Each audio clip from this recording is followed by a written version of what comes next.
Someone is manipulating you right now. And there is a good chance you do not know it. Not a stranger. Probably someone you trust. A coworker.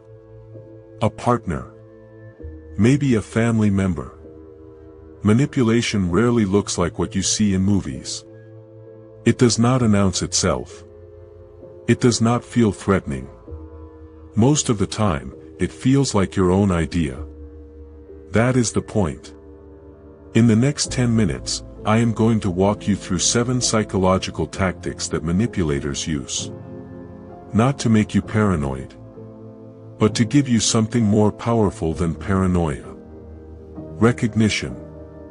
Because the moment you can name what is happening to you, it loses most of its power. Let us get into it. A quick note before we start. These tactics are not rare.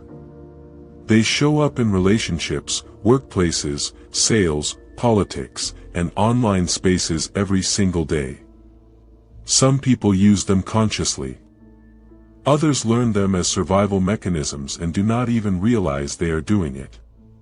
Understanding them is not about assuming bad intent. It is about knowing the landscape. Number 1. Love bombing.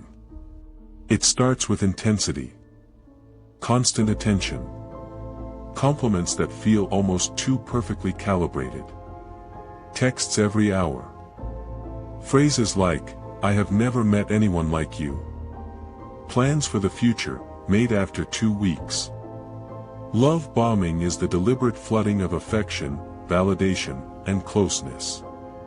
It is designed to create emotional dependency.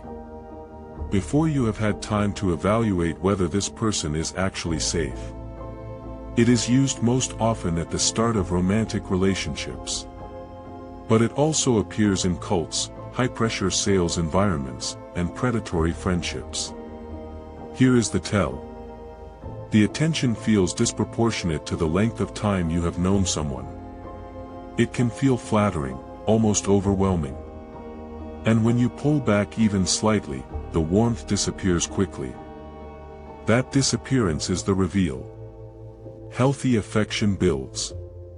Love bombing floods, then drains. Number 2. Gaslighting. You bring up something that hurt you. They say it never happened. Or it did happen, but not like that. Or it happened exactly like that. But you are too sensitive. Gaslighting is the systematic undermining of someone's reality. The name comes from a 1944 film where a man slowly dims the gas-powered lights in his house. And then convinces his wife she is imagining it. Over time, the target stops trusting their own memory. They defer to the manipulator's version of events. They begin to feel unstable, confused, and dependent. Here is the tell. You frequently leave conversations feeling like you were wrong. But you cannot quite explain how. You find yourself over-apologizing. You start second-guessing memories you were certain of. If you feel confused more often than you feel heard, pay attention to that pattern.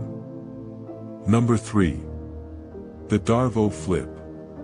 Darvo stands for deny, attack, reverse victim and offender. You raise a legitimate concern. They deny it happened. Then they attack your character for raising it. Then somehow, by the end of the conversation, they are the one who was wronged. It is a 3-step maneuver, and it happens fast. Researchers identified this as a pattern used commonly by abusers when they are confronted. Here is the tell. You went into the conversation with a complaint. You came out apologizing. The original issue was never addressed, and now there is a new issue. Which is your behavior in raising it? If confrontations consistently end with you defending yourself instead of the problem being resolved, Darvo may be at work. Number 4. Intermittent reinforcement.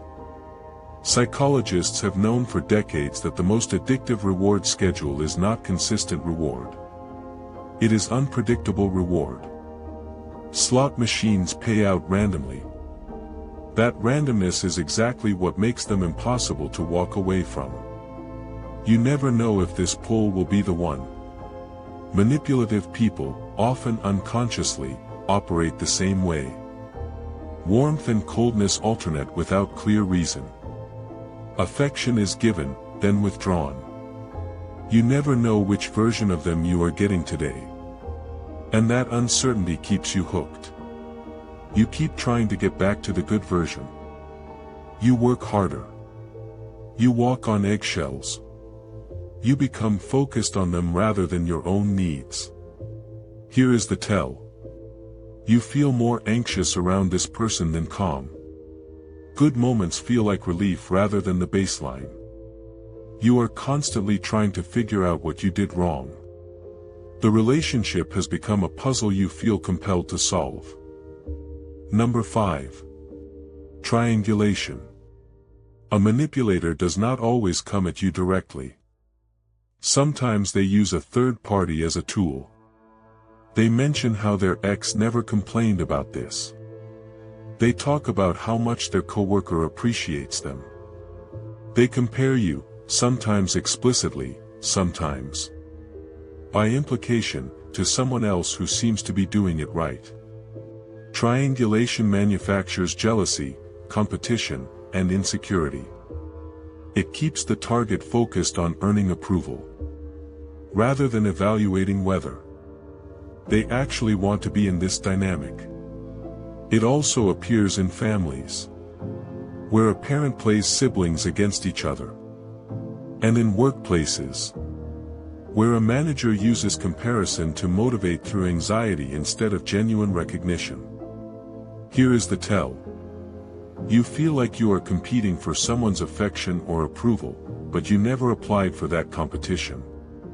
You find yourself thinking about a third party they mentioned more than seems reasonable. Number 6. The foot in the door technique. This one is used everywhere. And it works on almost everyone. It starts with a small, easy request. Something you would never refuse. Then a slightly bigger one. Then bigger still. By the time the real ask arrives, you have already built a pattern of saying yes. And breaking that pattern feels wrong. This was documented in a landmark 1966 study. Researchers asked homeowners to put a small sign in their window supporting safe driving. Those who agreed were significantly more likely, weeks later, to allow a large ugly billboard to be placed on their lawn. The same principle drives everything from subscription models to coercive relationships. Here is the tell. You look back and wonder how you ended up doing something you never would have agreed to up front. The path there seemed reasonable at each individual step. That is not a coincidence. That is the design. Number 7. Future faking. This is one of the quieter tactics. And one of the most damaging.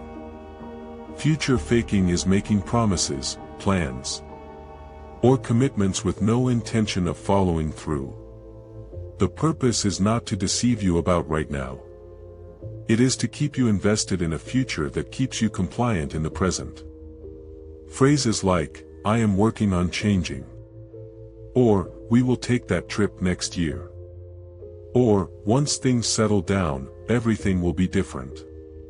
These promises function as anchors.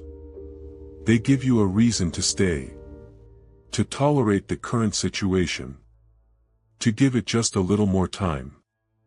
The future never comes. But the promises keep coming. And they are just convincing enough to reset the clock. Here is the tell. A pattern of unkept commitments.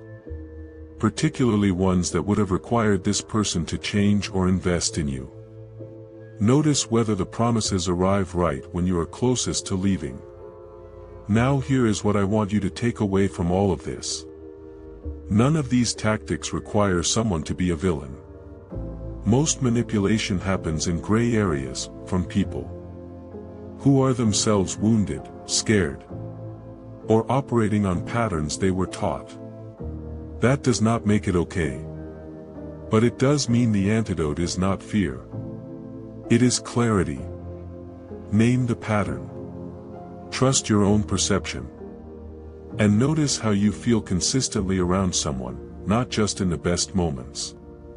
You cannot gaslight someone who knows what gaslighting is. You cannot love bomb someone who recognizes the flood. Knowledge is the disruption. Now I want to hear from you. Which of these 7 have you seen in your own life? At work, in relationships, or somewhere you did not expect? Drop it in the comments below. You do not have to share details. Even just the number is enough. And if someone in your life needs to see this, share it with them. Sometimes the most useful thing you can do is hand someone a map. I will see you in the next one.